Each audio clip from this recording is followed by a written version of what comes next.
گەورەترین زەربەکە لە ئێستادا لە کوردیانەوە ئەم دوو هێزەیە لازال بە ڕۆحیەتی شەستەکان و بە ڕۆحیەتی چلو ئەو نەس 6 ساڵ لەمەوە پێشەوە مامەڵە لەگەڵ یەکاک هەتا کاک مەسعود زۆر ناوێت تەوقە بکە تەوقە بکەتەوەکان یعنی ئاشتیان بەزەر بەسەراسەمان ئێستا ئەمەی ئێمە ئیدین ئەم دوو زۆرەی لە هەرێمی کوردستانە هەیە چەپەکان دروستیان بەڵام مێردەرسۆن بەڕاستی شیا مەحموود ڕەزی کرد لە سلێمانی دوارەم ئیعلانی عەلمانیەتی دەوڵەتەکە ئەڵێن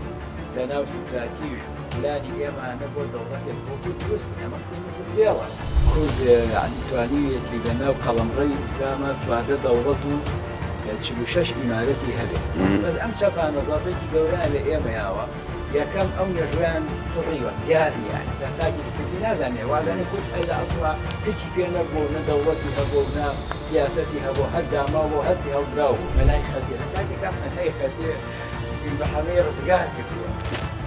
بینەرانی خۆشەویستە کاتتان باش لە هەر کوێیەکەم ساڵ و سەلامەت بن خۆشحاڵم جارێکی تر پێتان گەیشتمەوە بۆ گفتوگۆکردن لەگەڵ یەکێک لەو بەڕێزانی کە ئێمە دەستە بژێرمان کردووە پێمان خۆشە ڕاو سەرنجەکانیان بزانین بەڕێز دکتۆر عومەر محەممەد پێنجوێنی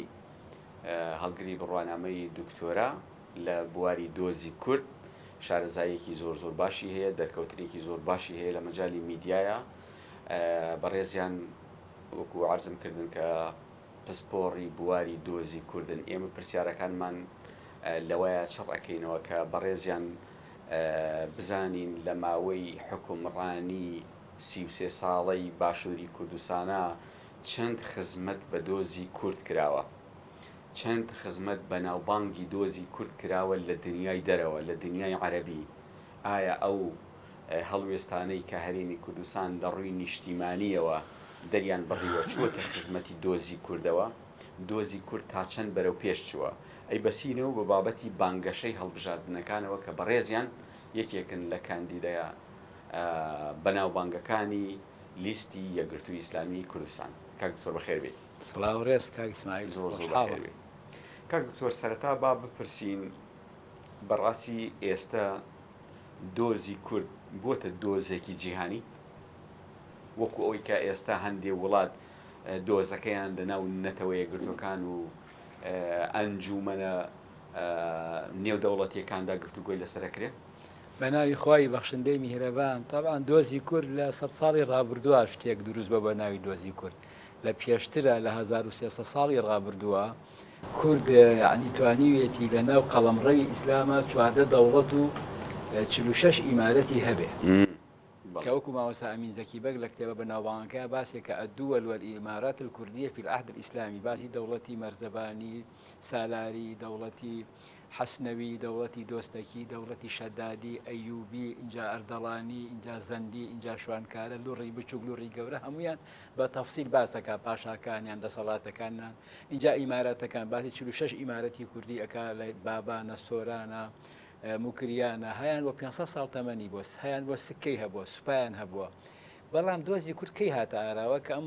سایکزبی کۆ ئەم ناوچەیدا بەش کرد بۆچی ئەو دووەلانە بنە ئەو دووەل و ئیماراتانە بە ناوی خێزانەوە بووە هەروە بۆ جیهان هەمووی هەروە بۆ دەوڵەتی عوسمانی بە ناوی خێزانەوە بە سەفەوی بە ناوی عەباسی ساسانی و ڕۆمانیش یعنی تا دەوڵەتی قەومی و نیشتیمانی دوای جەنگی جیهانی یەکەم لە ناوچەکە دروستەبێت ئەو کات هەر بەناوی بنەماڵەکانەوە بوون دەوڵەتی ئەیوبی بەناوی ئەیوبیەکانە بۆ شەدادی بەناوی محەممەدی کوڕی شەدادە بە زەندی بەناوی کەریمخانی زەندەوە بوو ینی هەر کەسێ بەناوی ئەو بنەماڵەوە کە توانیوێتی دەسەڵات بگرێتە ئەستۆ ئیتر تیانە بۆ عادل بۆ تایە بۆ زاڵ بەپێی زەمانەکە و شەخصەکان کاریگەریان و هەمووشیان شەریعەت و نظام و یاسایان بۆ و هەروەها پابندیان هەبووە بە شەریعەتی ئیسلام پابندیان هەبووە بە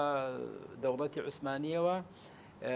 لە سێ ڕۆ یەکەم دوعایان بۆ کردە جومعانە ئەمە یەک دووەم باج و خەراجێک بۆ گوشت و کاڵ و مەڕووماڵات کە هەبوو بێ ساڵانە بە پێی ڕێژەیەکی دیاریکراو لە کاتی جەنگ و سوپاشە ئەمان بە پێی ڕێژەیەک خەڵکیان ئامادەکردووە بۆ جەنگ و ئەوانش ئەمانیان پاراستەوە ینی فیدراڵێتێک بۆ من مقارنەیەکم کردووە لەگەڵ ئێستا نیزامی ویلایە لە ئیسلامە پێشکەوتوترە لە نظامی فیدراڵی کە لە ئێستا لە ڕووی سەربەخۆییەوە لە ڕووی تەمەتوع بە حڕیەت و ئازادی هەتا هەیان بۆ سکەی لێیاوە ئێستا مەسە میری سۆران بۆ نمونە 200 تۆپی هەبووە سکەی هەبووە اینجا 20,000 سوپای هەبووە ئەمە هەر پیادە 10,000 سوپای سوارەی هەبووە يعني منطقەیەک لە هەولێر و ئەگاتە نزیکی مووسڵ و لێ ئەگاتە ئورومی ئەم منطقە گەڕەوان دوز و ئەم منطقەی بەدەستەوە بووە يعني 200 ساڵ يعني زۆر مەبەستم بەڵام قەزێک بۆ ئەمە باز ناکرێت کاک دوکتۆر چەپەکان زۆر زەربیان لە ئێمەیاوە ئێستا ئێمەی کورد بەس دەوڵەتی میدیا ئازانی کە 2500 ساڵ پێش ئێستا بووە کە زۆر مێژوەکەی زۆر ڕۆشن نییە بەڕاستی بەزەمە هەمووی مامۆستا ئەمینزەکی بەک لە کتێبەکە بە تەفسیل باسی ژمارەی سوپاکانیان قەڵەم ڕەویەکانیان پاشاکانیان مودەی حکومەکانیان بە تەفسیل بازەکە بەس ئەم چەپانە زەڕبێکی گەورەیان لە ئێمەیاوە یەکەم ئەو مێژویان سڕیوە دیار نیانی تاکی کوردی نازانێ وازانە کورد هەر لە ئەسڵا هیچی پێ نەبوو نە دەوڵەتی هەبوو و نە سیاسەتی هەبوو هەر داماو بۆ هەرتی هەڵدراو بوو وازانێت بەڵاموانی ئەم سە ساڵەیە ئینگلیز گەورەترین زەڵبەی لە ئێمەیە بەتایبەتی کە هاتنە ناوچەکە و مسسبێڵ خۆی ئەڵێ ئەمە کە هاتین دوای جەنگی جیهانیەکە بۆی ناوچەکە جارێکی کە دابەش بکەینەوانێ بۆ شێوەی کە بەرژەوەندی ئەوان ئەیخوازێ ئەڵێت لە ناو ستراتیژ و پلانی ئێمانە بۆ دەوڵەتێک بۆ کورد دروستکەین ئەمە قسەی مسسبێڵە کە نەخشە کێشی عێراقە بەتایبەتی وە زۆر دژایەتی شێخ مەحموود کردە بەداخەوە زەربەی گەورە لە کورتکەوت ئینگلیز و هەروەها کەمەل ئەتاتورک کە ئیعلانی عەلمانێتی دەوڵەتی کرد ئەتاتورک طبعاً لە کۆتایی جەنگی جیهانی یەکەمە لە ساڵی 1990 ئەم هەموو جەنگاوەرە تۆ ئەیبینی لە وڵاتی حیجاز و عێراق و سووریا و میسر و فەڵەستین کە هەمووی نەکشاوەتەوە لە جەنگە کاشکاوە هەمووی لە ئەنازۆڵا کۆبەتەوە ئەتاتورک و جەنرالێک و فەریقێک بڵێ بانگەشەی ڕزگاری نیشتیمانی لێە ئەم هەموو زابطە لی کۆبێتەوە مؤتەمەرێکە بەسێ مؤتەمەری ئەرزوڕوم و سیواز داوای دوو شتەکە یەکەم سەربەخۆی بۆ تورکیا دووهەم هەڵوەشانەوەی مؤتەمەری سیڤەر کە مەجارێکی یابوو بە کورد بۆی لە باکوورە دەوڵەتێک دروستێ لە ماوەی ساڵێک بەڵام ئەتاتورک ئەم داوایی کرد کە ئێمە داوای سەربەخۆیی ئەەکەین بۆ هەڵوەشانەوەی سیڤەر بەریتانیاوتی بە مەرجێک چوار داوایان لێ کرد هەر چوارەکە جێبەجێ یەکەم ئیلغای خلافە بکات وەکو ڕەمزێک دووهەم خەلیفە دەربکرێت سێهەم مصادرەی هەموو ماڵ و دەست بەسەری ماڵی خەلیفا بگرێت چوارەم ئیعلانی عەلمانیەتی دەوڵەت بکات ئەتاتورکیش بە هەر دەپەنجەکەی ئیمزای کرد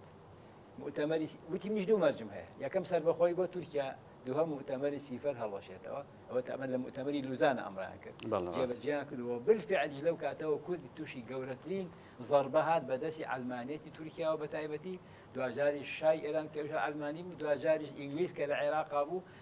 بە شێوەیەکی زۆر نامرۆڤانە ویلایەتی مووسڵی لکان بە عێراقەوە و بە زەبری هێز و بە شێوەیەکی زۆر یعنی ڕاپرسێکی زۆر بێمانە ئەهاتە سلێمانی و تۆ کامیان هەڵەبژێری سلێمانی تورکیا تێویا بەغا لە بینی ئەما بوو پرسیاری سێم نەبوو تۆ چی دەوێ ئەمە ئینگلیزە ئەمە نەخشەی ئینگلیز بوو کە ئێمەی کرد بە چوار بەشەوە هەمیشە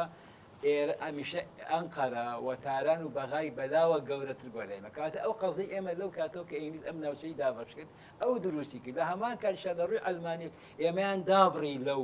لەو مێژوە 1300 ساڵەیە کە هەمان بووە لە دەوڵەت لە ئیسلام لە شەریعەت لە ئیمان دایان بڕینەوە بە ناوی عەلمانیەتەوە بە ناوی حەزارەتەوە بە ناوی پێشکەوتنەوە بە ناوی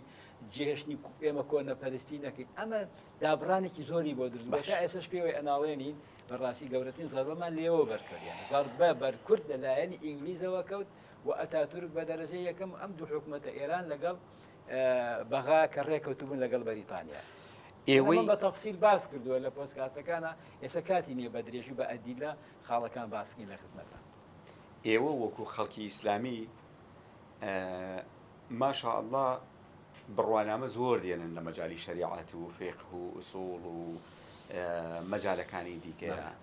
بۆچی ینی ئەگەر بڵێم جەنابەت تەنها کەسی لەم مەجالەیە کە توانیتە بڕوانامەیەکی بەرز بێنی و دەنگت هەیە ڕەنگت هەیە لەم مەجالەی کە قساکەی کورد ئەم هەمووە ئیمارەت و میرنشینەی هەبووە لە سەردەمی ئیسلام وەکو جەنابتە فەرمووی لە 1000 ساڵی ڕابردووە کورد ڕۆڵێکی زۆر باشی هەبووە لە ڕووی قەوارەی هەبوون و پێکهاتەی وەکو نیشتیمانێکی سەربەخۆ وەکو میرنشینێکی سەربەخۆ وەکو دوێلەیەکی سەربەخۆ ئێوە چه ڕۆڵێکتان هەبووە بۆ گێڕانەوەی ئەم جۆرە لە هەیمەنە بۆ قەوارەی کوردی یاخود بەرەنگار بوونەوە لەگەڵ چەپەکانە خۆ ئێوە لە ڕووی ژمارە و عەدەد و نفوسەوە زۆر لە چەپەکان لە پێشترن تاان چەپەکان زۆر بەیان داوە لە کورد ئەم یێژویان ون کردوە جارێ ئەمە یەک دوو شێوان ڕوویەکەوە لە نووسینەوە لە کاکە تۆ بێنە بەرچاوی خۆت لە 58 تا کە شۆڕشی چواردەی تەمووز دەکرێ چەپ بێتە هێزی یەکەم لە عێراق ئەم هێزە بەرەنگاری وەکو مامەسا شاکر فەتاڵێ بەرەنگاری چوارشت بوویەوە یەکەم دینی ناشرین کرد دینی بە شتێکی کۆنە پەرستانە یایە قەڵەم بەڵکو هەروتی دین هەر نییە ئەسن لا ئیلاها والحەیات و مادە هاتە ئەوە کە فکری مارکس لە ناوچەکە ئیشیان زۆر لەسەر لەوانێت تۆ بیری نەما بێت لە هەشتاکانە زۆر حتا مسلمانان وجود وڵا بوونی خوان وسرار لە چەند کتێبە چکە گەشتنە ئەوە اینجا لە ڕووی ئەخلاق و تێکەڵی و بە ناوی حڕیەتەوە بۆی ئەو حدود و ئەو سنوورانەی کە هەن کە ئەمڕۆ کە خێزانی کوردی پێوی شانازیەکە وردەوە ئەیان شکان قسەیان زۆر ئەکرد حتا مارە گەشتەوەی کە بڵێم زۆر ئاساییە یعنی نازان با نەچینە ئەو تەفاصیلە و هەروەها لە ڕووی شێواندنی مێژوو و وەشکاندنی ڕەمزەکانی کوردەوە سێتۆ بنە شێ مەحموو پرۆسەی هامڵتن کە چۆن باسی شێ مەحمووەکە ڕەمزێک کە توانیوێتی مقاومە بکات توانیوێتی وێنەیەکی بەهێز لەو کاتەیە بەڕاستی سێ نامەی بۆ ئینگلیز نردووە کەچی پرەپەکانیان و شێ مەحموو بێزی ناتۆ لەگەر ئینگلیزاتەوەکە بە فەقیانەکەی ئاوای کرد ئەخ ئەم درۆ گەورەیە بۆ یا ئەنوخ لە قۆبچە یا ئەمە عشایر بۆ یا مەسەلەن مەلای خەتێ لە کاتێکا مەلای خەتێ میر مەحەمەی ڕزگار کردووە ینی مەلای خەتێ میر مەحەمەد لەو کاتە داوای لێکا کە مەخرەجێ بدۆزێتەوە چکە لە سێراوە سوپا هاتوو بۆی تیانەچن هەمویان کەچی ئەڵێن مەلای خەتی ئەو سوپا یا بە قڕا و خۆتوایی یعنی زۆر مێژویان شێواندۆ بەڕاستی بۆچی هێزە کوردیەکان کەوتنە ژێر کاریگەری ئەو چەپ و بیرەوە خۆی ئێمە کە داگیر کراین و بەش کراین دوو جۆر خەباتمان گرتە بەر خەباتی مەدەنی لە ڕووی ڕێکخراوەکانەوە حیزبی هێوا دروست بوو دواتر برایەتی اینجا قازی لەولا کۆمەڵی کاژیک اینجا لێرە ژیانەوە هەموو ئەم حیزبە مەدەنیانە دروست بوون دوجاریش هێزی چەکداری بە تایبەتی شێخ مەحموو هەموو ڕێگایەکی گرتە بەر لەگەڵ ئینیزا لە سڵح و لە ئاشتی بەڵام مێردەرسۆن بەڕاستی شێخ مەحمووی ڕەزی کرد لە سلێمانی یعنی حسابی بۆ ناکە شێخ مەحموو ناچار بوو پەلاماریە لە ڕێی مەحموقانی دەزڵیەوە ئەو ویگیرا لە بەردەخارەمان و دوایی هێنرایەوە الحەز درێژە مەوزوعەکە بەڵێ باش اینجا قازی محەممەد یعنی قازی محەممەد ئاشتی هەڵبژارد حیوار و گفتوگوی هەڵبژارد بەڵام ئێران بەو شێوە دڕندانە گرتی و لە سێداریدا اسماعیل ئاغای شکاک 10,000 چەکداری هەبوو 10,000 چەکداری هەبوو داوای لە ئینگلیز کرد سەید تاهای نات بۆ بەغا کاکە بە ئێمەش دەوڵەتێکمان هەبێ ئینگلیز وتی ئێمە لەگەڵ کارانە ڕێکەوتین بە هیچ شێوە مەجال بە ئێوە نادەین مەبەستم یعنی هەموو ڕێگاکان گیرانە بە لە ڕێی چەکداری واروها لە ڕێگای بەڵام ئەم خەباتە کە چەپ هاتە ناوچەکەوە دای لە هەستی نیشتیمانی و نەتەوەی بە ناوی یا عمال العالم هەموو یەک بگرن ئەمەی کەس کرد بەڵام قەزیەک کوردیەکە ئەمنە تۆغ بوو لە ناو ناخی کوردان نەیتوانی ئەمە بکوژێنێتەوە نەیتوان ئەم حاڵەتە هەتا مامزار لە شوێنە کاڵێ خۆزگە ئێمە فکری ماویمان زیاتر تەبەنی بکرا تا فکری مارکسی چکە و مەجالێک بە هەستی نیشتیمانی و قەوارەی قەومی ئەدان وەکو ئەوانی کەنیە ئەمەی ئێمە کورد ئەم فکرە چەپەی لە کۆمەڵی ڕەنج دەران و دواتر کۆمەڵەکانی کە زۆر بە قوڵی چکە بەڕاستی هێزێک بوو داوای عەدالەتی کرد ئەمە یەک دوو هێزێک بوو دژی زوڵم ئەوەستایەوە لە خیتاباتە بۆ ئەبینی چەند شێخ و چەند مەلا و هێزە چەپەکان دوایان کەوتن بەڵام دوجار ئەمانەش بوون بە بەشێک لە زوڵم هەم زیان یعنی تەسەور کە کاک ئیسماعیل ئێستا ئەمەی ئێمە ئەبین ئەم دوو زۆنەی لە هەرێمی کوردستانە هەیە چەپەکان دروستیان کرد بۆ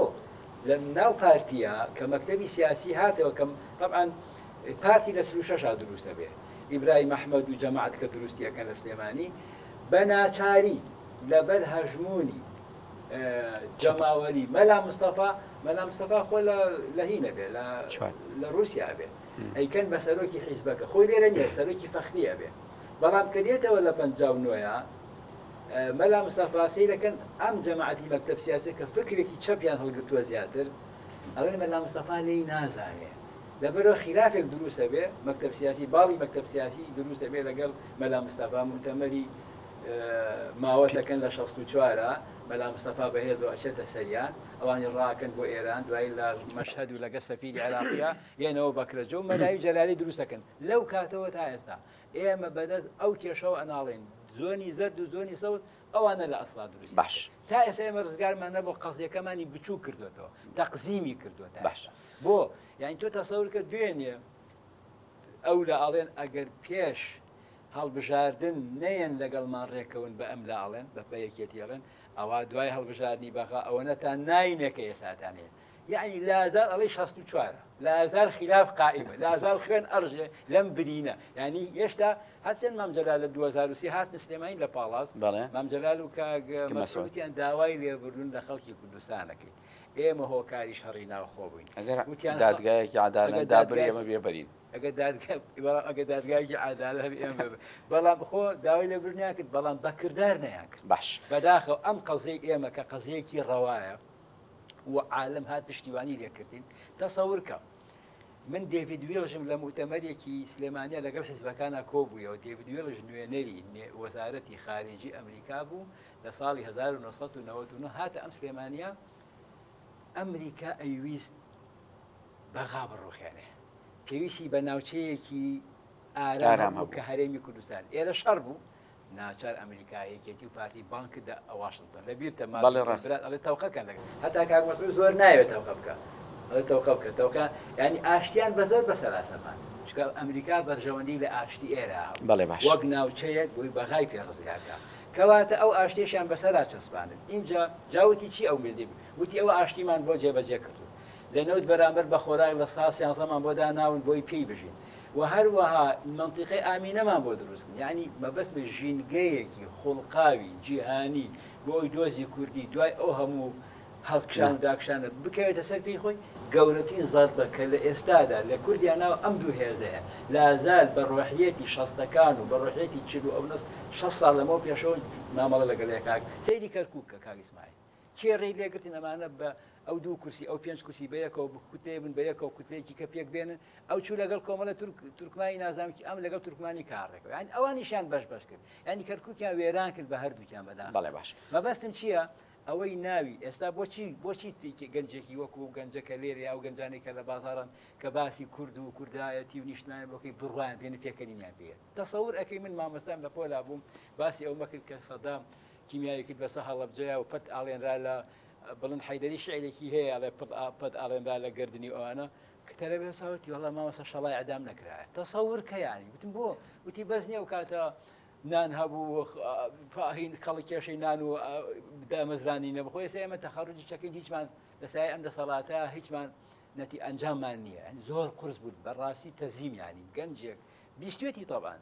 بیستوێتی ئەو ئەمانەشی بی تۆ تەسەور کە ئەمانە قەزەی کوردیان وا تەقزیم کرد لە سلێمانیا کە شاری هەڵمەت و قوربانیە کە شاری بەرخۆدانە لە هەرگیز ملی نەداوە بە زوڵمستەم لە ناو سلێمانە خەڵک بڵێ عەبادی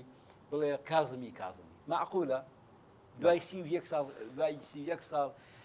ئەمریکا ئەوێت تۆ ببی ئەمریکا ئەم شوێنەی مەبەستە وەکو یەکێتی و پارتینە وەکو خاک وەکو شوێنێکی استراتیژی بەڵام ئەمانە لەم ئێستا بەغا چەند داوازە بەغا خواخوایەتی لی نەیلێ بەغایەکی مفەرق لە بینی خوا سونەوە حاڵێتی کە هەر وجودی خەریکە شەوێکی وەکو خەڵک ما بۆ زۆکو دەسەڵات و سیاست ئەم کوردە لەم کاتا کە ئەم زەرفە ئیجابیە گونجاوە ئەمریکا 20 میلیۆن دۆلارە بە پێشمەرگەس مانگانە کاکە موچیانەیە ئەڵێ یەک گرن سوپایەک دروستکەن یعنی ئەمانە زەش یعنی گەورەترین زەربە بۆ کەسەی کوردی ئێستا ئەم دوو هێزن بەڕاستی لە بەغا تێکە لەگەڵ خۆیان ڕێناکەون لەگەڵ بەغا ڕێناکەون ئاخر معقولە تۆ 6 مانگ چەند مانگە داهاتی ناوخۆ هەیە بۆ 2 هەفتە دوای خی 120 میلیارەکە بۆ ئەمڕۆکە بەوکو مژداڵی وڵاوە تەسلی مانگ ئاخر ئەکاکە ئەمە بەڕاستی باشە مامۆستا ئەمە کوشتنی بەم فیکرەی بەم ئارامی دەرونی تاکی کووردە بەم فیکرە نەرمی قەومی ئیسلامیەوە ئەتەوێ بچیتە بەغداد چی بکەی لەوێ واللهی یەکەم شت کە من ئامانجمە من یەکەم بەکارەوەسیەکەم لە زمانی عەرەبیایە دووهەم ماستەر و دکتۆراکەم لەسەر دۆزی ڕەوای کووردە لە عێراقا یعنی لە ناو دکتۆراکەمە زۆر خیتاباتی ئەو پەرلەمانتارە عەرەبانەی تایە کە لە 45کاندا لەسەر کورد قسەیان کردووە ینی ئەزمونێکی بۆم هەیە دووهەم هەوڵم ما ئێستا 11 بنەمای دەستوری عێراقیم لەبەر کردووە هەر سیانزەکی 35 مادە هەیە لە فەصلی دووهەمە باسی حڕیات و حقوقەکە ئەوە ناوەڕۆکەکەیم لەبەر کردو هەموو ئەو مادانەی کە پەیوەندیان بە هەرێمی کوردستان و هەموو هاوڵاتی و هاونیشتیمانی کوردستانەوە هەیە و هەموو عێراقیش ئەوانەش لەبەر ئەەکەم بۆ ئەوی بتوانم بەو مادانە بە دەستور جەنگی ماف و دەستکەوتەکانی تاک و هەرێمی کوردستان بکەم لە بەغای ئەوە ئامانجی باڵا ئەوە ئامانجی باڵامە و بۆ ڕۆحی عەدالەت خوازی کە لە ئیسلام و ئیمانەکەمەوە فێرم کە هەرگیز دەستکێش نەکەم بۆ ماڵی خەڵک عەدالەت خواز بم و هەروەها لە دژی زوڵم بوەستمە چووکە لای من عەدالەت گەورەترین فەرمانی خوایە دوای تەوحید و عیبادەت کە لە ژیانە جێبەجێ بکرێت وەک پێشکەوتوترین یا بڵین گەورەترین کەسێک لای خوا کەسێکە کە عەدالەت بەرپاکە ئیمام عادل لە پێش هەمووانەوە لە پێش ئەو کەسەوەی شەو نوێژەکە لە پێش ئەو شکاشەوەی بەدەستی ڕاستی ئەبەخشێ و دەستی چەپی پێ نازانێت لەبەرەوە عەدالەت لە ئیسلامە پایەکی عەزیمیەوە بەدەسەڵاتیش نەبێت جێبەجێ ناکرێت عەدالەت بە خیتاب و بە نووسین جێبەجێ ناکرێت پێویست و بەدەسەڵاتە بۆی جێبەجێکی ئەمە یەک پێویستی باوەیە کە بتوانی لە مەوقعی ئیداری و بەڕێوەبردن نابی و هەروەها دژایەتی زوڵم لەم دینەی منە فێری کردوم کە کەلیمەی حەق بەرامبەر بە زوڵم گەوڕەترین جیهادە باش ئەمە پاڵنەرێکی عەزیمە لەگەڵ هەموو ئەمانەشە پاڵنەری ستەم کە لە میلەتەکەم کراوە ئێستا سیستەمێکی گەورە ئەکرێ تۆ دەسەڵاتێک کە لێرە گەلێکی بێدەنگ ئاخر بەڕاستی گەلی کوردستان گەلێکی حەزاری مسەقف هەر کەسێتە ئەم شارە لە بەغاوە لە دەرەوە معجەبە بەم شعبە بەم گەلە لە ڕووی حەزارەوە لە ڕووی ئەدەبەوە لە ڕووی خزمەت لە ڕووی ڕێزەوە لە بەرامبەر کەچی ئێمە دەسەڵاتێکمانێ شەرمەزاری کردووی لە لە بەغا ئاخە تۆ معقولە لە بەغا عەرەبێک گاڵتە بە ئێمە بکە لە بەغا لە سلێمانیە هاواری عەبادیەک بکا کە حاسی بەکەی بۆ ئێمە دەرێنا و کەرکووکی داگیر سەبەب ئەمانن جەنابەت تەشریفە بێتە بەغداد خۆ ناتوانی چاودێری ئەمان بکەی ئەتوانی چاودێری حکوومەتی عێراقی بکەیت ئەتوانی چاودێری هەموو بکەیت چکە پەرلەمانتاری بەغا سەیرکە سێ ئیشی گەورەی هەیە یەکێکیان بریتە لە قوانین 4500 قانون لە پەرلەمانی عێراقەوە دەرچوو باسی ئیدارە و بەڕێوەبردنە ئەمە یەک چاودێریکردنی دەسەڵاتی تەنفیزیە کە حکوومەتە پەرلەمانتار بۆی هەیە مخاتەبەی ڕئیسی وزەرا بکە بۆی هەیە مخاتەبەی وەزیر بە وەزیر بکە لە ڕێی پرسیارە ئەمە بۆ و ئەبێ ئەو وەزیرەش جوابی باتەوە کاتە پەرلەمانتارێک توانای هەیە ڕۆڵی کاریگەر ببینێ توانای هەیە ڕۆڵی خۆی ببینێ ئێستا ئێمە بە 4 پەرلەمانتارەوە ڕاستە لە پەرلەمانە بە دەنگدان لەوانەیە بە 5 پەرلەمانتاریە حتا بە 7 پەرلەمانتاری شتێکی ئەوتۆ نەکرێ بەڵام لە ڕێگای ترەوە ئێمە ڕێگای محکەمە ئیتیحادیمان هەیە توانیمان لە ڕێی 4 پەرلەمانتارەوە بە عاقلانە بە زیرەکی بە بلیمەتانە داوایەک بەرزکەینەوە کێشەی موچە لە ململانی بەغاو هەرێم ڕزگارکەین بەڵام تا ئێستا ڕزگار نەبوو کاکتۆر مهمە یاساکەمان بوو بە قەرار و ئەبێ جێبەجێش بکرێت ئەم ساڵ لەبێ ساڵی کار ئەبێت چکە بوو بە بڕیارێکی مولزیمە ئەبێ بکرێت ئەمان گەڕباز نەها لە یاریە گەڕباز هەیە دایمە یاری تێگەیە دایمە زوونایە بەدەم دوایە خام و ماڵتەڵاکە قەرزار قەرز خۆرە تۆپەکەی باتەوە بۆ خۆی تۆپەکەی خۆیەتی باتەوە یان یاری تێگەن تۆ ماخول ئێسێ وەکو باسم کرد ئاخر 2 هەفتەیەوە بڕیاردا و موچە سەر ئەمانە پارەکە نانێر ئەی باشە ئەڵێن نیمایی مانگی ئەمانکانی کەوت چی لێ کردووە باشە کاک دکتۆر بەهۆی داروان وەکو دوکاندارە بینی چۆن دوکانەکەی بەیانیی ئەفرۆشە بەیانی خاتە گیرفانی و هەنێکیشان باشن بەس هەنێ دوکاندار هەیە هەروە چی فرۆشت بەشێکی لێ خوا بەشێک خات ئەمانە ئەوا حکومە دەبن بەڕێوە نە سنووقێکی خانشینیان هەیە نەبیلەوەکەنەوە سبەینە کێشەیە ڕووبا ئێمە چی بکەین بەیەکەوە ئێشا پەرلەمانی هەرێم ئەو یەک ساڵی ڕە بەقەدانراوە کەچێلەشی وەڵا زوونێن ئەوەشتان ناینێ کەسێتە وەکو ماڵە باجێنە شیدێتەخانی وەکو بڵێ دوو کەزەڵی یاریەکەن لە بینەکە ئەوە نەکە ئەوە نامێ کاکەمە میلەتێک چاڕی ئێوەکە باشە میلەتێک بە هیوای ئێوە سەری بەرزکەن بە ئێوە ڕزگاری بێ 30 ساڵ مەجارتان پێراوسی ئەو نە ساڵ بەهۆی ئەو باگراوندە دینی کە هەشتە کاکە دکتۆر خۆشبەختانە جەنابەت باگراوندێکی باشی پاکی ئاینیت هەیە کە چیتە بەغداد بەغداد ئێستا دەسەڵاتی ئەوەی هەیە جۆرێک لە جۆرەکان مافی ڕاپرسی مافی ئۆتۆنۆمی مافی کۆنفیدراڵی بداتە هەرێمی کوردستان باشە بەهۆی ئەو باگراوندە ئاینی کە هەتەوەی توانی چی بکەی بەسەرەن بۆ سەربەخۆبوونی کورد جۆرێک لە جۆرەکان لەمە زیاتر دەسەڵاتی خۆی هەبێ خۆی ئەوە پێویستی ئەوە ئێمە ڕێفراندۆمەکەمان کرد خۆی کاک ئیسماعیل ئێستا دروستکردنی دەوڵەت چەند پەیوەندی بەناوخۆ هەیە لە 100 تا 80 پەیوەندی بە دەرەوەیە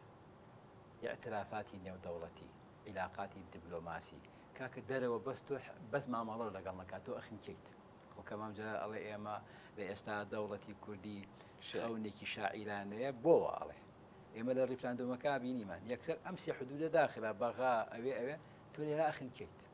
تەواو ئاسمان و زەمینی لێدا ئەخەن چکە دەوڵەتداری وەکو زوو نییە ئێستا هاوڵاتی ڕۆژانە پێویستی بەدەسەڵاتە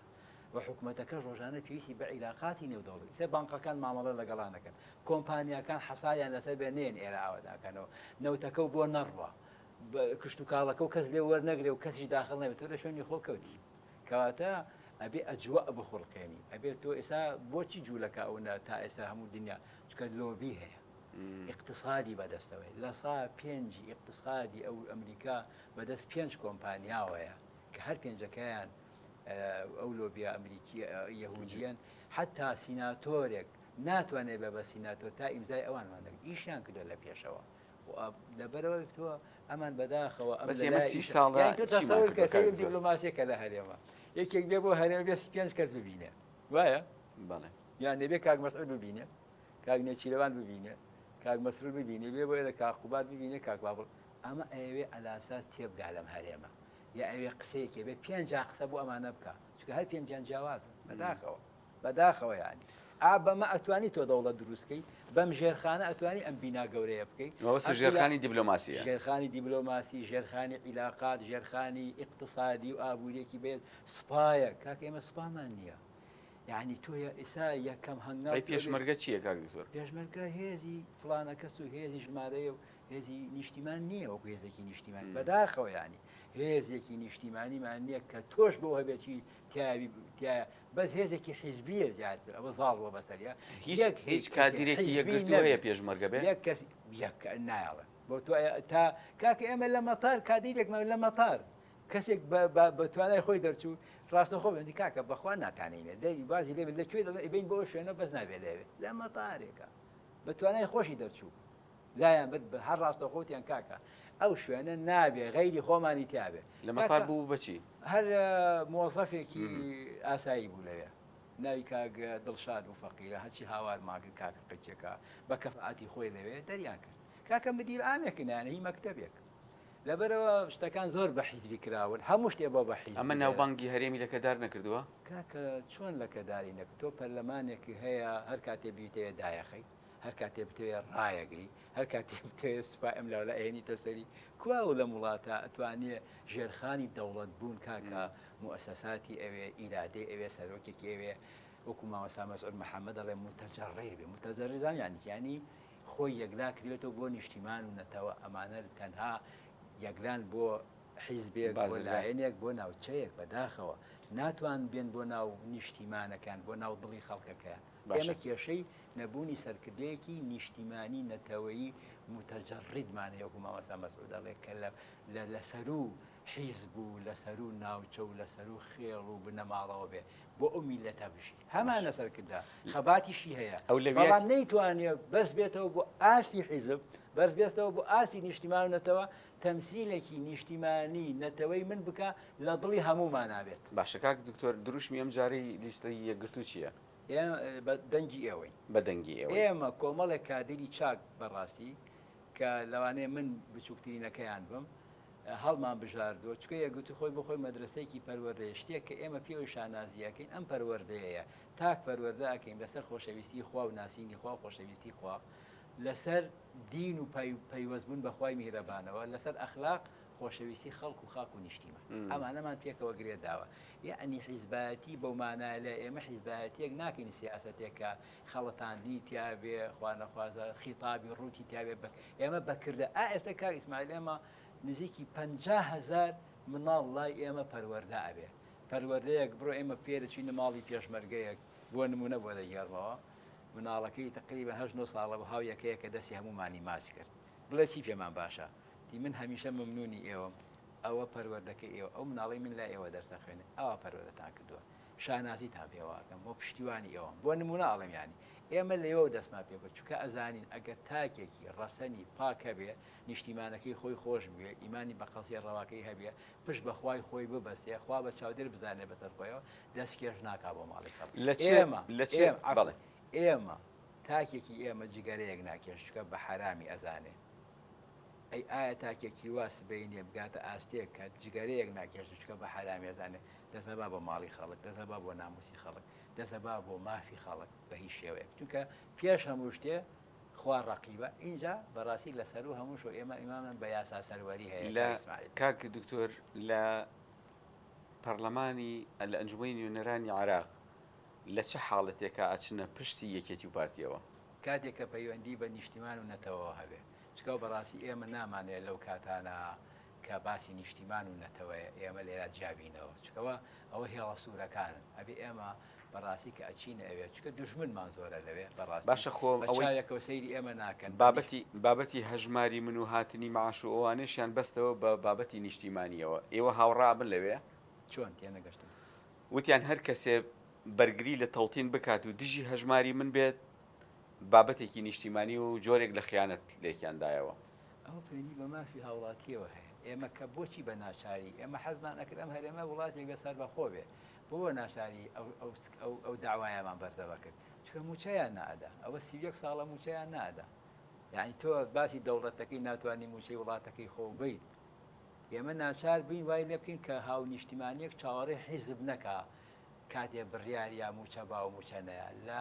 ڕاستەخۆ خۆی وەریگرێ و هەمووان لە هەمان کاتە ئەو بندیوارانەش کە هەن وردە پا ببنەوە ئەو هەنگاوەکەی ئێمە بۆ زامنی موچەکەی بکرێت ئێستا گەورەترین کێشەی ئێمە چێت لە وڵاتەیە هاوڵاتیەک موچەخۆرە مامۆسای زانکۆیە لە مۆزەفە لە دام و دەستگایەکە قستی هەیە مناڵی هەیە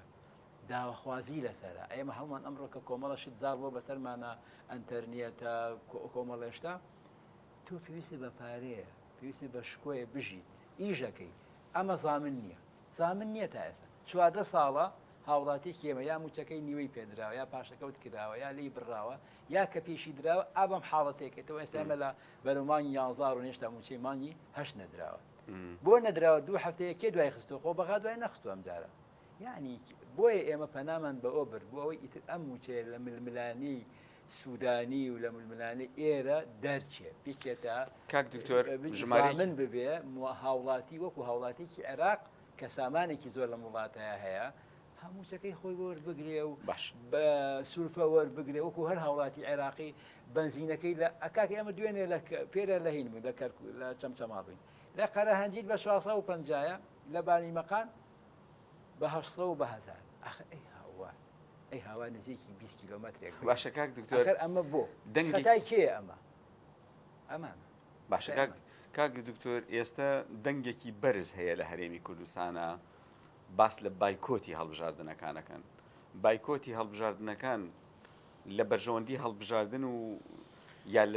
یا لە دژی هەڵبژاردنە کاک ئیسماعیل ئێمە بۆ گۆڕانکاری و بۆ خەبات هەمیشە سێ ڕێگامان سێ ڕێگا هەبووە بە زۆری یەکەم ئینقیلاباتە کودەتایە اینجا شۆڕشە اینجا ئەم ڕێگا مەدەنیەیە کە ئێستا ئێمە گرتومانەتە بە لە تەواوی دنیا ئیشی پێ ئەکرێت ئەم ڕێگا مەدەنیە بەدیلێکی ترمانی ئێستا ئێمە تۆ چەک بەرامبەر بەم دەسەڵات هەرێ وەکو وایە بەرامبەر بەخۆ هەڵیگری تەوانێت چونکە کە ئێمە ئەم نیشتیمانەمان لێ تێکچوو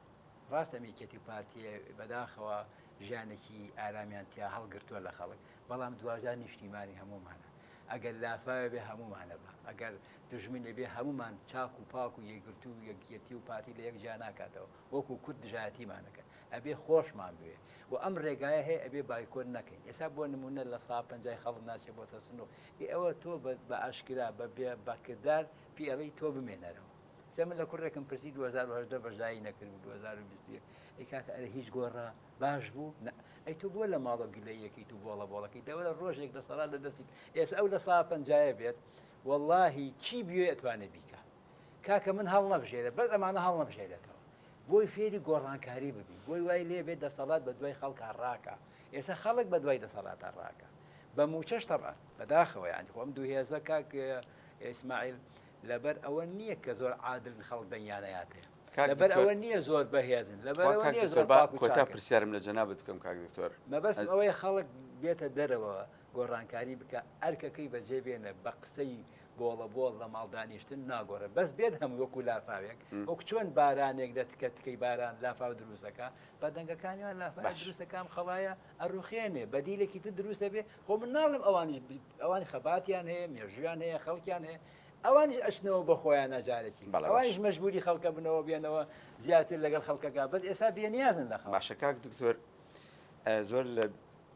زۆر لە کاتی جەنابەت ناگرە من پرسیارێکم ئەەکەمە دوایین قسەم ئەگەر هەموو ئەو لە سایە پەنجایی کە جەنابەت دەفەرمووی کە بایکۆتیان کردووە یا ناچن بۆ سەر سندوقەکانی دەنگدان بێن و دەنگ بە یەکگرتووی ئیسلامی کوردستان بدەن یەکگرتووی ئیسلامی کوردستان ببێتە هێزی یەکەم لە هەرێمی کوردستانە بە بڕوای جەنابەت یەکێتی و پارتی دەسەڵاتتان ڕادەستەکەن ناتوانن نیکە ئێستا گۆڕاوە ئێمە ئەم پەرلەمانەسە کێ هەڵی بەشانەوە محکەمە ئیتیحادی ئەنجومەنی پارێزگاکان محکەمە زۆر جیاوازە دەستورێکەیە وڵاتان ئەڵێن بێ عێراق پێکەوە ئەسە بە یەکەوە بێ عێراقێکی بەهێز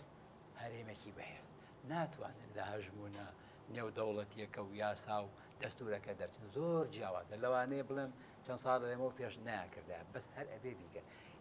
ئەمە ببێت لە ناخەوە تەختە بن ئەو هێزی پێشمەرگەی کە ئێستا بە ناچاری لەگەڵیانە وەڵاهی هێت هەمووی پشتیوانی لە ئێماکە ئێمە ئەزانی خەڵک چەند بێزارە پێشمەرگەش بێزارە چەندین قسەمان لێ بیستون کاکە ئێمەش گیرمان خوارد و حەقی خۆمان نادەن هێزەکانی ئاسایش بەشێکی زۆریان بێزارن ئەگەر ئەم دەسەڵاتە بگۆڕێ بە شێوەیەکی عادیلانە ئێمە یەکەم هەنگاو چێنین ئەم پەیوەندی بینی هەرێم و بەغار ڕێگەخین بەڕاستی ئەمە ناکری ئەمە هەر کەسێ بە ئارەزوی خۆی هەر کاتێ بیەوێ ڕای پەیوەندیەکی زۆر ئاڵۆز کە ئیستیقلالی لە ناو ناخۆ دەرونی تاکی کوردیان نەهێشتووە. نەخشە ڕێگەیەکتان هەیە لایەنەکانی ئۆپۆزیسیۆن پێکەوە کار بکەن لە بەغداد بەتەکید. بەڵێ باشە کاک دکتۆر من زۆر کاتم لە جەنابەت گرت داوای لێبوردنەکەم هیوای سەرکەوتنت بۆ خوازم ئینشەڵا نوێنەرێکی دەنگ دلێر ئەبی لە ناو ئەنجومەنی نوێنەرانی عێراقا بۆ بەرگریکردن لە مافی فەرمانبەران و هاوڵاتیانی هەرێمی کوردستان. زۆر سپاس هەر بەشی کاک دکتۆریان بەخێراتی. بینەرانی خۆشەویست گفتوگۆکەمان لەگەڵ بەڕێز مامۆستا عومەر محەممەد پێنجوێنی کۆتایی پێهات هیوای سەرکەوتن بۆ دکتۆر و بۆ جەنابی شتانە خوازم هەر بژی.